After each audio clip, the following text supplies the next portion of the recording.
절에 보면 대제사장이 스데반 집사를 신문하면서 질문합니다. 이 질문은 이것이 사실이냐라는 이 질문이었습니다. 참으로 간단 명료한 질문이고 문제의 핵심을 찌르는 질문이 아닐 수가 없습니다. 사실 오늘 설교는 이 대제사장의 질문에 스데반 집사가 어떻게 답변했는가 하는 것을 알아보는 데 그 목적이 있습니다. 그런데 그렇게 하려면 이 대제사장 가야바가 말한 이것이 무엇인가에 관하여 살펴보아야 한다는 것이고, 또 이 말을 어떤 의도하에서 한 질문인지를 살펴보아야만 합니다. 대제사장이 말한 이것은 전장인 6장 11절부터 14절까지에 나오는 내용을 바탕으로 한 것입니다. 성령과 지혜가 충만한 스데반은 유대인의 회당에 다니면서 주여 복음을 전했는데, 그러다 보니 유대인들과의 논쟁을 피할 수가 없었습니다. 스데반이 전하는 복음과 유대인들의 신앙이 서로 맞부딪혀 버린 것입니다. 결국에는 이 일이 공식적인 일, 곧 공회의 일로 번졌고, 사내들인 공회의 수장인 대제사장의 신문을 받기에 이르게 된 것입니다. 유대인들은 예수님을 고발할 때처럼 이런 저런 고속거리로 고소했는데, 특별히 증인들을 세웠습니다. 그런데 이 증인들은 돈으로 매수된 자들이었습니다. 증인들이 매수됐다는 것은 증인들이 자신의 생각을 말하는 것이 아니라 위조된 증거를 자신을 매수한 사람을 위해서 위증한다는 데 문제가 있습니다. 그러니까 이 증인들의 고소 내용은 전혀 신빙성이 없는 것이죠. 자기들의 것을 가지고 자기들의 닥쳤던 문제를 가지고 고소하는 게 아니었기 때문에, 또 고소자들의 그 내용을 그 자신들이 매수한 사람들의 그 내용을 갖다가 바탕으로 한 거기 때문에 전혀 신빙성이 없는 것이죠. 오직 거기엔 한 가지의 목적만 있었습니다. 그것은 스데반이 복음을 전파하지 못하게 막는 것과, 만약 그게 안 될 시에는 그 증인의 증거를 들어서 스데반을 죽이려는 데에 그 목적이 있었음을 우리는 알게 됩니다. 그러니까 오늘 대제사장의 질문은 결코 선한 질문이 아니었던 것입니다. 스데반을 죽이려는 게 그 최종 목적이었습니다. 대제사장이 말한 이것은 성전과 율법에 관한 것이었습니다. 성전과 율법은 유대인들의 신주단지와 같은 것이었습니다. 그러기에 이 두 가지를 함부로 건드리게 되면 당장에 유대인들을 자극하는 것이 되는 것이고, 또 신성 모독죄로 죄인 취급당하여서 즉결 심판되어질 그런 문제였습니다. 매수된 거짓 증인들은 스데반이 성전과 율법이라는 이 신주단지를 잘못 건드렸다는 것입니다.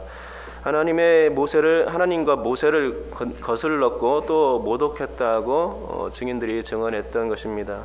즉 스데반이 말하길 나사렛 예수가 성전을 헐고 또 모세가 우리에게 전하여 준 율법을 뜯어 고칠 것이라 라고 말했다는 것입니다.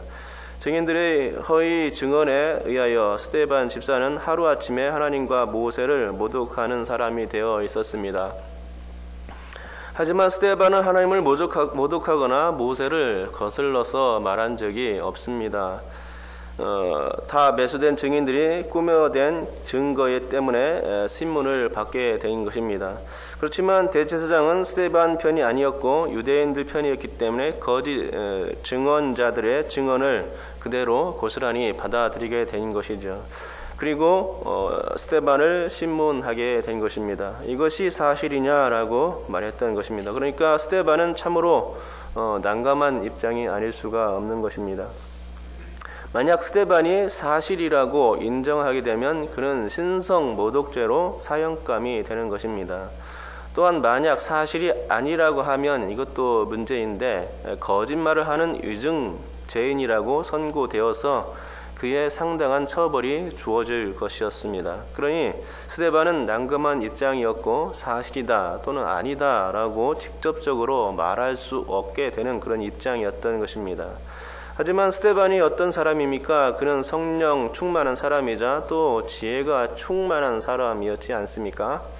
그러기에 자신의 이런 영적 지혜와 세상적 지혜를 총동원하여 7장에 있는 긴 설교를 시작하게 된 것입니다. 있다 없다 이게 아니라 정말 긴 설교를 통해서 무언가 깨우쳐 주려고 했던 것이죠. 그러니까 이 7장에 있는 설교 전체는 대제사장의 물음에 답하는 설교 형식인 셈입니다. 그리고 더 나아가 자신이 왜 예수의 복음을 전해야 하는지 그 정당성을 피력하는 설교인 것이고, 마지막으로 예수와 그분의 복음에 관하여 무지한 저들을 깨우치려는 데에도 목적이 있었음을 볼 수 있어야겠습니다. 그러므로 스데반의 설교를 통하여 우리는 결코 저 유대인들이 말하는 율법과 성전이 전부가 아님을 이 스데반의 설교를 통해서 볼 수 있어야 합니다. 그들이 말하는 성전과 율법에 대한 그릇된 관념과 오류를 잡아내고 또 바로 잡는 데까지 이르를 수 있어야 되겠습니다. 그러면 먼저 저들이 말하는 성전에 대한 오류부터 한번 잡아보는 것이 좋겠습니다. 그런데 이렇게 하기 전에 먼저 질문 하나를 던져보겠습니다. 여러분, 만약 성전 개념을 하나님이 거하시는 곳이라고 장소 개념으로 설정한다면 그 장소는 꼭 예루살렘 성전이어야 하는 것입니까? 아니면 다른 장소에서도 하나님이 얼마든지 거하시고 또 그곳이 성전이 될 수도 있는 것입니까? 정답부터 말씀드리자면 성전 개념을 꼭 예루살렘 성전으로 국한시키거나 한정할 필요는 없다는 것입니다. 여러분, 하나님은 세상 어디에나 계신 분입니다. 그렇지 않습니까? 이 사실을 믿으시죠. 또 이 땅의 어디에서나 역사하시는 분이십니다. 이 사실도 여러분들 믿으실 겁니다. 하나님은 유대인들의 말처럼 예루살렘의 성전에 머무신 것이 사실이긴 합니다. 하지만 성전이 지어지기 전에는 움직이는 성막 가운데 머무셨습니다. 그러면 성막이 지어지기 전에는 어디에 머무셨을까요? 시내산에 강림하셨지요. 뿐만 아니라 하나님은 시내산에 강림하시기 전에 애굽에 계셨습니다. 430년 동안 애굽의 고센 땅에서 이스라엘 사람들과 함께 거하셨습니다.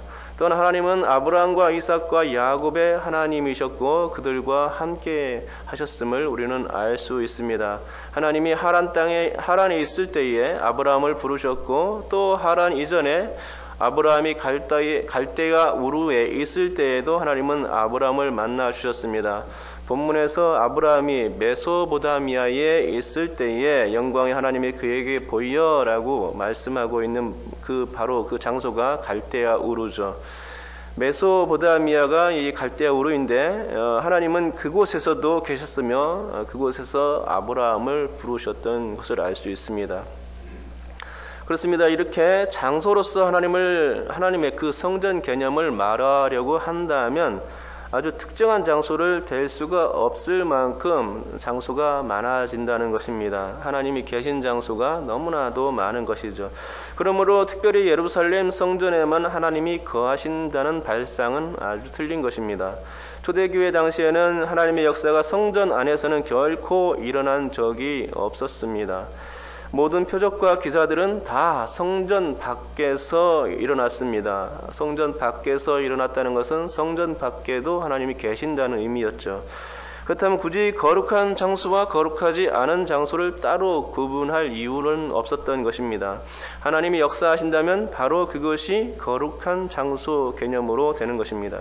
그런데도 유대인들은 예루살렘 성전만이 하나님이 거하시는 거룩한 장소라고 말했고 그것을 자꾸 거들먹거리면 성전 모독이라 해서 화를 냈던 것이죠.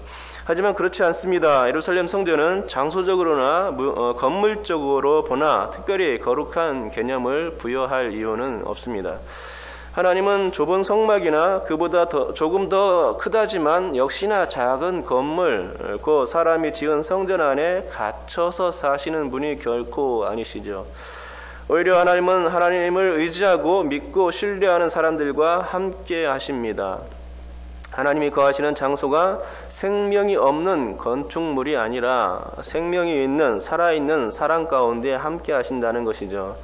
여러분께서 이 사실을 믿으십니까? 하나님은 우리 안에 거하십니다. 우리 자신이 거룩한 성전입니다. 그러기에 예루살렘 성전을 모독하는 죄는 성립할 수가 없는 것이지만 예수 믿는 사람들을 핍박하고 박해하는 것은 하나님을 시험하는 중대죄가 될 수 있는 것입니다. 오히려 유대인들과 대제사장들이 신성 모독을 저질렀다고 말할 수 있겠지요. 왜냐하면 하나님이 우리 안에 거하시고 우리를 거룩한 성전 삼으사 머물고 계시기 때문에 그렇습니다. 이처럼 하나님이 우리 안에 거하신다는 것은 우리를 성전 삼으신다는 것입니다. 하지만 성전의 근본 개념은 예수님과 하나님이십니다. 요한계시록 21장 22절에 이렇게 말씀하고 있습니다. 성 안에서 내가 성전을 보지 못하였으니 이는 주 하나님 곧 전능하신 이와 및 어린 양이 그 성전이심이라 라고 말씀하고 있는 것이죠. 하나님과 예수님이 가장 근본된 성전입니다. 또한 하나님이 거하시는 곳이 성전이 될 수가 있고, 만약 그것이 하나님이 사람 안에 거하시게 된다면 육체가 성전이 될 수 있는 것입니다. 그래서 예수 믿는 사람들은 성령이 거하는 전이라고 말할 수 있는 것이죠. 그가 내 안에 내가 그 안에 거하면 이라는 말씀 요한복음에 나오는데, 이 예수님의 말씀은 그래서 항상 옳고 정당한 성전 개념이 될 수 있는 것입니다. 내가 하나님 안에 거하면 바로 그것이 성전인 것이요, 주님이 내 안에 거하면 나의 육체가 곧 성전이 되는 것입니다. 그래서 성전이란 하나님과 함께하는 것에 주안점을 두어야만 합니다. 어떤 장소적인 개념에 주안점을 두어서는 안 되죠.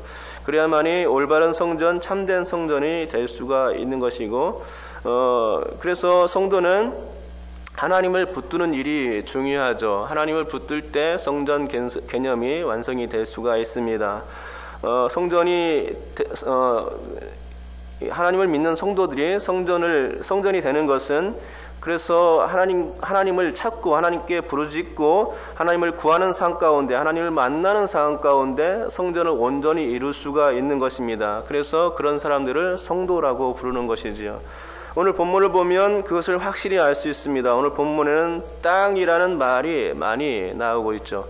땅이라는 이 말이 많이 나왔는데, 제가 보기에는 이 땅이라는 말을 성전이라고 바꿔도 될 것 같습니다.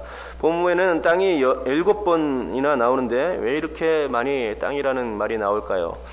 그것은 대제사장과 유대인들이 성전을 강조하고 있기 때문에 스데반이 그들이 갖고 있는 잘못된 성전 개념을 땅이라는 개념을 통해서 바꾸어 주려고 했던 것입니다. 본문에 나온 땅은 한 곳이 아닙니다. 이 땅은 메소포타미아이고 또 하란이고 가나안입니다. 또 이 땅은 애굽 땅이요, 이 땅은 하나님의 사람들이 거주했던 땅이기도 합니다. 아브라함과 이삭과 야곱과 12아들들 그리고 그 후손들이 이 땅들에 거했습니다. 그들은 하나님을 섬기는 백성들입니다. 하나님을 섬기는 백성들 가운데 하나님은 언제나 함께 계셨고, 그들이 가는 곳 어디든지 함께 계셔서 그들에게 복을 주셨던 것입니다. 곧 하나님의 사람들이 밟는 땅 가운데 하나님은 그들과 함께 거하셨고, 바로 그곳에 하나님이 함께 계셨으므로 그들이 밟는 땅은 그러니까 무엇이 되겠습니까? 바로 그곳이 성전이 되는 것입니다. 하나님이 함께 계신 그 땅, 그곳이 바로 성전인 것이죠. 그러니까 이러한 설명들을 통해서 스데반은 대제사장과 유대인들의 성전 개념이 잘못된 것임을 지적하려 했던 것입니다. 그리고 이것이 사실이냐라는 이 질문 자체도 잘못된 질문임을 피력하게 하게 되었던 것입니다. 여러분, 성전이란 하나님이 함께 하실 때에만 의미가 있습니다. 그러니까 우리가 죄를 지어서 성령을 회복한다면 그것은 성전의 의미가 무너지는 것입니다. 또 자꾸만 그 죄 가운데 머물게 되면 그때에 우리의 육체를 성전이라 말할 수 없을 것입니다. 어찌 하나님을 가슴 아프게 하고 죄를 미워하고 악을 미워하는 하나님을 자꾸만 거스르는데도 하나님이 함께 계실 수 있을까요? 성전 개념이 무너지는 것입니다. 될 수가 없는 일이죠. 그러니까 성전이 정말 성전이 되고 거룩한 곳이 되려면 우리 자신이 하나님을 만나고 체휼하는 삶이 되어야만 하는 것입니다. 자꾸만 죄에 가까워지고 악과 가까워져서는 우리가 하나님을 만날 수가 없고 또 하나님이 우리를 성전 삼으실 수가 없는 일입니다. 결코 그렇다는 것입니다. 그런데 대제사장과 공회의 사람들 그리고 그들과 뜻을 합하는 모든 사람들은 자꾸만 하나님을 거스르고 또 성령을 회방하는 죄를 저질렀습니다. 그러니까 그들에게 오히려 성전 모독죄가 적용되는 것 아니겠습니까? 더군다나 그리스도로 오신 예수님을 죽였으니 그 죄를 어찌 용서받을 수 있겠습니까? 예수님은 성전 아닙니까? 성전을 무너뜨린 것이죠. 그러니 그들이 죄를 받아야 당연한 것입니다. 스데반이 죄를 받을 이유가 하나도 없었지요.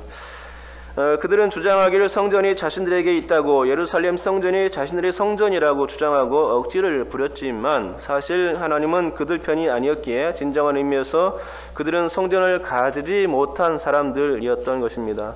우리는 바로 이 사실에 주목해야 합니다. 성전의 참된 의미가 하나님과 실제의 삶에서 함께하는 것임을 깨닫는 게 중요하다는 말입니다.